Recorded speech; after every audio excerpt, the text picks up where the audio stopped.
Paano kung ilipat ko na lang sa ibang engineer ang project na to? Kasi ganun pa rin. Hindi ko pa rin sila kayang makasama. Hindi ko talaga makalimutan na kahit anong gawin ko. Inabala ko ang sarili ko sa pagtulong sa mga tauhan ko. Kami na po dito, ma'am. Pahinga muna kayo. Kanina pa kayo tumutulong. Isa't kalahating oras ako tumulong sa kanila. Pawis na ako at ramdam ko yon. Hanggang ngayon hindi pa rin dumadating si Adam. Napalingon ako kung saan nandun si Ruby at Rafael. Kasama ang kaibigan nitong nag-uusap ng kung ano, maliban kay Rafael na mariing nakatingin sa akin. Sige, thank you. I need a break. Nakangiting sabi ko bago ako umalis doon. Hindi ko alam kung saan ako pupunta. Pinunasan ko ang pawis ko at sa bandang noo ko. Hinubad ko rin ang coat ko dahil medyo mainit kahit na medyo malakas naman ang hangin. Ma'am, pinabibigay po ni Sir Benaventura. Napatingin ako sa babaeng kakarating lang na may dalang merienda at lahat yon favorite ko pa. Napatingin ako sa banda ni Rafael at naabutan kong nakatingin sila sa akin. Hindi ko makita kung anong reaksyon nila dahil medyo malayo ito. No, thank you. Busog pa ako. Sa'yo na lang. Nakangiti kong sabi bago ko nilagpasan ng babae. Hindi ko na binalingan ang banda ni Rafael kahit naramdam kong mariin itong nakatingin sa akin. Nilagpasan ko sila bago ako pumasok sa tent para makapag-ayos. Nilapag ko ang coat ko sa maliit na mesa na kung saan andun ang mga laptop ko. Tumalikod ako saka ko pinaypayan ng sarili ko gamit ang mga daliri ko. Pinatay mo ko sa sarili kong anak. Ani ng isang boses na nasa likuran ko. What? Napalingon ka agad ako nang marinig kong sinabi ni Rafael. Bumundol ang kaba sa puso ko.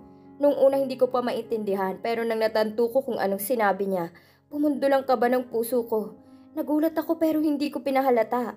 Paano niya nalaman? Dammit, hindi ko alam.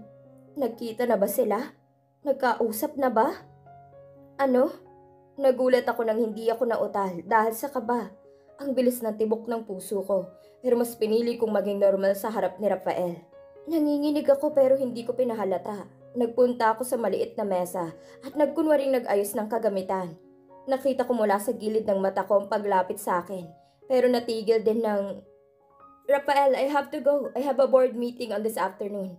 Sigaw ng kaibigan niya na nasa labas na hindi ko kilala kung sino. Hindi sumagot si Rafael at nanatili lamang ito nakatingin sa akin ng mariin. You killed me. Pinatay mo ko sa sarili kong anak, Adriana. Hindi nakatakas sa akin ang hinanakit niyang boses. Mas lalong bumundol ang kaba ko nang marinig ko ito. Paano niya ito nalaman? Paano? Pumikit ako ng mariin saka ako umiwas ng tingin. Tumalikod ako dito at nagpapanggap na merong inaayos sa maliit na cabinet. Ano bang sinasabi mo? Kinakabahan ako pero hindi ko pinahalata. Nauutal pa. I've met her. I've seen her.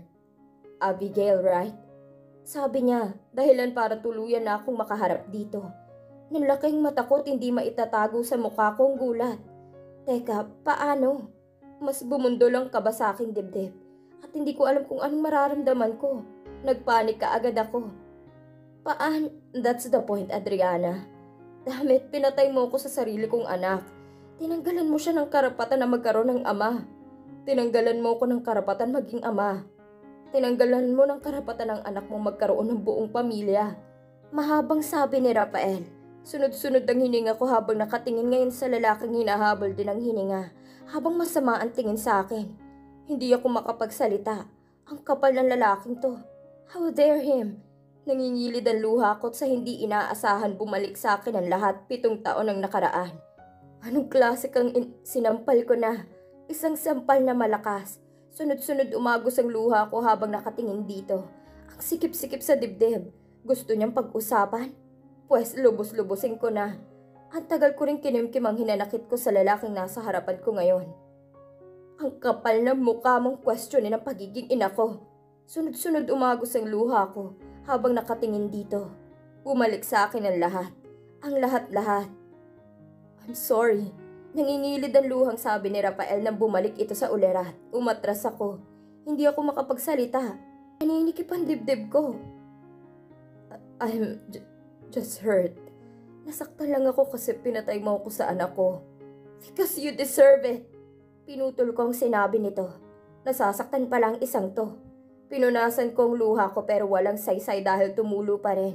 Ang sikip-sikip sa dibdib. Kilala mo ako, Rafael.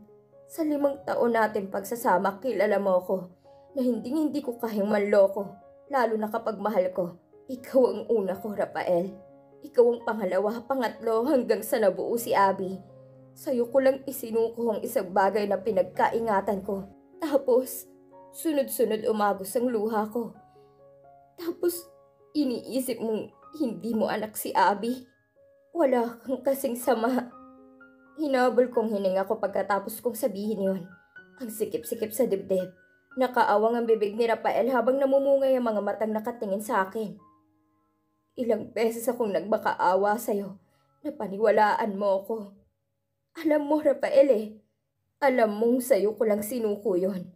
Tapos itatanggi mong anak mo si Abby dahil lang sa litrato na hindi pa sigurado. Isang picture lang yun, Rafael. Hinusgahan mo na ako. Hindi mo man lang inalam kung anong totoo. Hindi mo man lang ako hinayaang magpaliwanag. Kung mahal mo ako, pagkakatiwalaan mo ako. Umiwas ako ng tingin at bahagyang natawa dahil sa meron akong naalala. Dahilan para madurog ang puso ko. Oo nga pala, hindi mo pala ako minahal dahil laro lang palang lahat sa 5 taon. Kunwari at pustahan lang palang lahat. Ang galing mo. You did great, Rafael. Are you happy now? Are you satisfied now?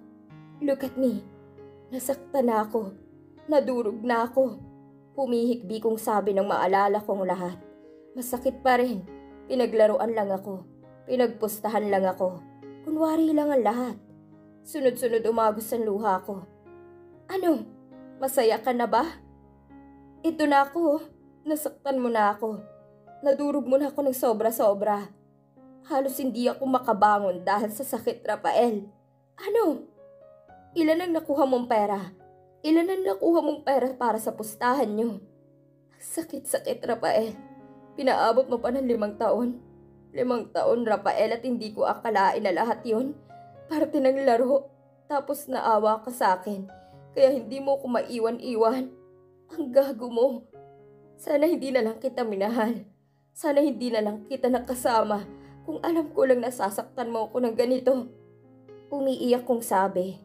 Ang sikip-sikip sa dibdib habang binalikan ko ang mapait kong nakaraan. Ang sakit sa dibdib habang inaalala ang lahat ng ginawa nila sa akin. Mahal kita, Rafael. Sa 5 taon, Rafael, minahal kita. I love you so much na kaya kong gawin ang lahat para sa'yo. Pinagbigyan kita sa mga gusto mo. Pinatawad kita ng paulit-ulit. Kahit ilang beses kang nagkasala sa akin. Ginawa kong lahat para sa'yo, Rafael. Tapos hindi ko na minahal ang sarili ko. Tapos malalaman ko na lang na kunwari lang pinakita mo sa akin sa 5 taon. Umiiyak kong sabi. Ang gaan-gaan sa loob na nilabas at sinumbat kong mga hinanakit ko. Gumaan ang loob ko nang sinumbat kong hinanakit ko. I'm sorry. Sinubukan ni Rafael lumapit sa akin pero umatras ako. Nagulat ako nang makita ko ang luha nitong tumulo. Umiling ito sa akin na parang merong pinapahiwatig pero hindi niya masabi. Ang sakit, Rafael. Minahal kita ng totoo habang ikaw. Kunwari lang. Alam mo ba kung gaano kasakit yon? Hindi ka pa talaga nakontento. Ginawa mo pa akong tanga. Ginawa mo akong katawa-tawa. Nagpanggap kang meron kang amnesia. Shit, Rafael. Hindi mo alam kung gaano kasakit yon. Ang sakit-sakit, Rafael. Humagulhol ako sa harapan ni Rafael at wala na akong pakialam kung nakikita niya ako. Sunod-sunod umagos ang luha ko. Ang sakit-sakit habang binabalikan ko ang lahat. Ang sakit habang inaalala ko kung gaano ako katanga. Habang binabalik kong alaala niya na akala ko totoong nagkaroon ng amnesia. Halos hindi ako makakain ng maayos. Halos hindi ako makatulog sa pag-aalala sa'yo. Halos hindi ako makapag-focus sa trabaho ko. Muntik na akong mabaliw kakaisip sa'yo. Nagpunta pa akong Amerika para sa'yo tapos tatambad sa akin. Hindi mo ko maalala kunwari. Alam mo ba kung gaano kasakit yun? Doon palang dinurog mo na ako. Pero meron pa palang mas ikadudurog ko. Kahit nahihirapan na akong nagsalita, ginawa ko pa rin. Hinahabol kong hininga ko Sunod-sunod umagos ang luha ko na parang ulan. Ang makita kang lumuhod sa harapan ni Ruby habang inaalok mo ito ng kasal. Sinadya mo yun, di ba? Sinadya mo, di ba? Para masaktan ako? Tama ka. Hindi lang ako nasaktan. Nadurog pa ako, Rafael. Tinurog mo ko. Halos mababaliw ako kakaisip nun kung saan ako lulugar sa buhay mo. Maintindihan ko pa kung totoong nagkaroon ka ng amnesia eh. Maiintindihan ko pa yun. Pero hindi eh. Nagkunwari ka lang at nagsinungaling. Ginawa mo kong tanga. Nagbabara ang lalamunan ko. Pero hindi ako tumigil. Gusto kong malaman niya na successful ang pustahan nila. Gusto kong malaman niya na ang galing-galing niyang magkunwari. Mas lalo mo kong dinurog, Rafael. Nung malaman kong pinaglaruan mo lang ako. Pinagpustahan niyo lang ako. Kung sasaktan mo lang din naman ako, sana pinatay mo na lang ako. Durog na ako nun, Rafael. Pati anak ko, dinamay mo. Hindi mo ina akong anak mo si Abby dahil lang sa picture na yon. Nangihina akong sabi. Umaagos pa rin ang luha ko. Nalalabo ang paningin ko dahil sa luha. Pero hindi hadlang yon para hindi ko makita ang sakit sa mata ni Rafael. Patuloy ito sa pag-iling sa akin na para bang merong pinapahiwatig pero hindi niya masabi. Sabi ko naman sa'yo eh. Hindi ko kilala yung lalaki. Hindi ko kilala si Kev Salvador. Pero mas pinili mong hindi ako pinaniwalaan. Muntik pang mawala si Abby, Rafael. Muntik pang mawala ang anak ko dahil sa kagaguhan mo. Ang sakit-sakit, Rafael. Ang sakit-sakit ng ginawa mo. Muntik na akong hindi makabangon dahil sa sakit na dinulot mo sa akin. Nakayuko kong sabi nang maalala kong muntik nang mawala ang anak ko. My heart was thumping wildly. It was hurting. My heart getting heavier and heavier. I cried more. I'm sorry. I'm sorry. I'm sorry. Hani ni Rafael habang umiiyak na lumalapit sa akin. Umatras ako. Mas lalong nanikip ang dibdib ko. Patuloy umagos ang luha ko. Halos habulin ko na ang hininga ko. Tapos ngayon, sasabihin mo kung anong klaseng ina ako. Damn you, Rafael. Ayokong masaktan ang anak ko ng dahil lang sa'yo. Hindi kailangan ni Abby ng isang katulad mo. Hindi kailangan ni Abby ang amang katulad mo. Hinabol kong hininga ko pagkatapos kong sabihin yon. Nakakagaan sa loob na nilabas ko ang hinanakit ko para sa lalaking to. Nakakagaan ang loob pero hindi pa rin nawawala ang sakit. Hindi kailangan ni Abby ang isang katulad mo. Hindi niya kailangan ng ama lalo kapag ikaw. Sana nga ibang lalaki na lang ang don't say that. Nangihinang pinutol ni Rafael ang sinabi ko. Pinunasan kong luha ko kahit na alam kong tutulo pa rin ang luha ko. Naninikip ang dibdib ko nang makita kong sakit sa mata ni Rafael. Hindi ko maintindihan ang lalaking to. Naguguluhan ako sa inaasta ng lalaking to. Bakit siya nasasaktan? Diba dapat maging masaya to? Bakit hindi? Totoo naman, diba? Hindi mo deserve maging ama. Hindi mo deserve maging ama ni Abby. Naawa ako sa anak ko, Rafael. Dahil nasa sinapupunan ko palang hindi na tinanggap ng ama. Tapos ngayon, isusumbat mo sa akin na tinanggalan ko ng karapatan si Abby ng ama? Shit ka! Ikaw mismo ang tumanggal sa sarili mo ng karapatan maging ama. Simula nung hindi mo tinanggap si Abby. Alam mong ikaw ang una ko. Pero mas pinili mong pinaniwalaan ang picture. Galit na sabi ko. Nakakuyom ang kamao ko habang nakatingin ng masama kay Rafael. Kahit tinulungan na lang sana akong pupunta sa hospital, buti na lang malakas ang kapit ng anak ko. Ano bang ginawa ko para saktan mo ako ng ganito, maliban sa minahal kita? Nangihina akong sabi, dahil hanggang ngayon hindi ko pa rin alam kung bakit nila ito ginawa sa akin. Dahil trip lang nila? Dahil wala silang magawa? Bakit ako pa? Sunod-sunod ulit na umagos ang luha ko. Ang sikip-sikip na sa dibdib. Gusto ko na lang umalis at umuwi. I'm sorry. Mali ang iniisip mo, Adriana. Hear me out. Nangihinang sabi rin ni Rafael habang umaagos ang luhang nakatingin sa akin. Naninikip ang dibdib ko na ngayon ko lang ito nakitang umiyak. Guilty ka ba, Rafael? Humiling ako saka ako umatras ng isang beses. Do me a favor, Rafael. Hagulgul kong sabi. Bago ako umalis dito, meron akong gustong sabihin dito. Napatingin sa akin si Rafael dahilan para kumirot ang puso ko nang makita ko itong nasasaktan. Umalis ka sa buhay ko. Umalis ka sa buhay ng anak ko. Umalis ka sa buhay namin. Magkalimutan na tayo. Ang sikip-sikip sa dibdib habang sinasabi kong mga salitang yon. Ang sakit-sakit habang sinasabi ang salitang yon. Ang unfair, napaka-unfair. Ang dali-daling sabihin yon pag siyang nagsasalita. Habang akong hirap-hirap. Ang unfair, napaka-unfair. No.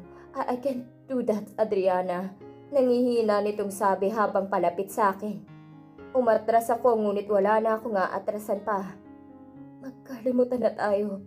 Kalimutan mo na ako. Kalimutan mo nang nagkaroon ka ng anak at kakalimutan na rin kita. At magagawa lang natin yun ng pareho. Kapag aalis kami dito, ililipat ko ang project na to sa ibang engineer. At kung magtagpo man ulit ang landas natin, pwede bang magpanggap na lang tayo na hindi natin kilala ang isa't isa? Kahit hirap sabihin ng mga katagang yon, ay pinagpatuloy ko. Mas lalong nadurog ang puso ko kasabay nun ng gulat sa mukha ko. Biglang lumuhod sa harap ko si Rafael. Bago niya niyakap ng mahigpit ang bewang ko. Damn, Rafael, nanigas ako sa kinatatayuan ko. Hindi ako makagalaw sa higpit ng yakap sa akin ni Rafael. Nakaluhod ito sa akin habang ang ulo nito ay nasa tiyan ko. At mahigpit niyakap ang bewang ko. Mas lalong nadurog ang puso ko dahil sa ginawa nito. Please, I can't do that, Adriana. Hindi ko magagawa yan. Mas lalong humigpit ang yakap sa akin ni Rafael. Ramdam na ramdam kong hinanakit sa boses nito. Dahilan para mas lalong ikadurog ng puso ko. Sinubukan kong tanggalin ang yakap ni Rafael sa bewang ko pero masyado itong mahigpit na para bang natatakot ito makawala ako. Na para bang natatakot siyang bitiwan ako. Nagmamakaawa din ako sa'yo, Rafael. Gawin mo. Magkalimutan na tayo. Kung mayroon ka pang konting awa para sa akin, Rafael, gawin mong favor ko. Kahit awa lang, Rafael. Kahit konting awa lang para sa akin. Kasi pumikit ako ng sunod-sunod. Umagos ang luha ko at nauhulog na lamang ito sa buhok ni Rafael. Mas lalo kong naramdaman ang mahigpit nitong yakap sa akin. Kasi ang sakit-sakit na, Rafael. Tuwing nakikita kita, tuwing nakikita ko kayo, bumabalik sa akin ang lahat. Ang sikip-sikip sa dibdib habang naaalala ko ang mga ginawa niya sa akin 7 years ago. Ang tagal na, no? Pero masakit pa rin. Ang hirap kalimutan eh. Nangihina akong sabi habang pilit kong tinatanggal ang kamay ni Rafael sa bewang ko. Gusto ko nang umalis. Hindi ko na talaga ito kaya. Mas lalong nadurog ang puso ko nang higpitan pa ni Rafael ang yakap sa bewang ko. Narinig ko kaagad ang hagulgol nito. Oh God, Rafael, please stop this. Sunod-sunod umagos ang luha ko na parang ulan. Ayoko, Adriana. Ayoko. Please, nagmamakaawa ako sa'yo. Huwag mong gawin sa akin to. Tatanggapin ko lahat. Tatanggapin ko lahat ng parusa mo. Saktan mo ako, Adriana. Wala akong pakialam. Parusahan mo ako, okay lang. Just, huwag mo lang ilayo ang anak ko. Huwag lang kayong lumayo sa akin. Okay lang sa akin na hindi ako kilala ng anak ko. Basta makita ko lang, kontento na ako. Nangihina nitong sabi. Humagulgol na ako. Mas lalo akong nanghina. Halos hindi ko maramdaman ang tuhod ko at ang katawan ko dahil sa panghihina. Hurt me all you want, Adriana. I accept it. I don't mind. Just don't leave. Okay lang sa akin na hindi ako kilala ng anak ko. Basta wag mo lang ilayo ito sa akin. Please, nagmamakaawa ako sa'yo. Sabi pa nito na mas lalong ikinadurog ng puso ko. Humagulgulo ulit ako. Nakakapanghina, naninikip ang dibdib ko. Pinipiga ito bawat salitang binitawan ni Rafael. Bakit ito nagkakaganito? Kunwari lang ang lahat, hindi ba? Pustahan lang ang lahat, hindi ba? Kahit saktan kita ngayon, Rafael, hindi mo mararamdaman ang sakit na dinanas ko noon. Hindi mo mapapantayan ang dinanas ko noon. Sabi ko, kahit saktan ko si Rafael ngayon, hinding-hindi at kulang pa ang sakit kumpara sa sakit na dinulot nito sa akin 7 years ago. Mas lalo kong nararamdaman ang mahigpit na yakap ni Rafael. I love you, Adriana. I really do. Bigla ang sabi ni Rafael. Natigilan ako at hindi ako makagalaw. Mas lalong nadurog ang puso ko nang marinig ko yon. Pumikit ako ng mariin. I don't love you anymore, Rafael. Wala akong ibang naramdaman sa'yo, kundi pagkamuhi. Kinamumuhi ang kita, Rafael. Ang sakit. Sunod-sunod umagos ang luha ko pagkatapos kong sabihin yon. Naramdaman kong natigilan si Rafael at ang kaninang mahigpit na yakap at unti-unting nakalas. Ginamit ko ang pagkakataon na yon para makaalis. Sa likod ako dumaan. Paglabas ko tumambad sa akin si Ruby na lumuluha. Iniwan ko si Rafael na nangihina. Sa likod ako dumaan dahil alam kong nasa harapan namin ng mga tauhan ko. Saka si Patrick. Lumabas ka agad ako, tumambad sa akin si Ruby na lumuluha habang nakahawak sa bibig nito. Kumunot ang noo ko. Pinunasan ko ang luha ko bago ko ito nilagpasan. Puntahan mo na ang fiancé mo o ang asawa mo. Wala akong pakialam. Dali-dali akong lumakad palayo doon. Ang sikip-sikip sa dibdib. Gusto ko na lang umalis dito. Gusto ko nang lisanin ito. Adriana! Hindi pa ako nakakalayo nang marinig kong boses na yun ni Ruby na tinawag ang pangalan ko. Nagpatuloy ako sa paglalakad at nagkunwaring hindi ko narinig. Ayokong makausap ang babaeng yan. Masyado pa akong nangihina pagkatapos ng pag-uusap namin ni Rafael para mapagbuntunan ko ng galit ito. Wait for me! Let's talk! Sigaw ulit nito pero hindi ako nagpatinag. Ayoko. Tantanan niya na ako, please. Pagod na ako at ang sakit-sakit na. Gusto ko na lang mabuhay ng payapa. Ayoko nang makarinig na mga kasinungalingan na naman. Patuloy ako sa paglalakad habang pinupunasan ko ang luha ko. Ang layo pa naman ng kotse ko. Nahihirapan pa akong lumakad dahil masyadong malambot ang lupa.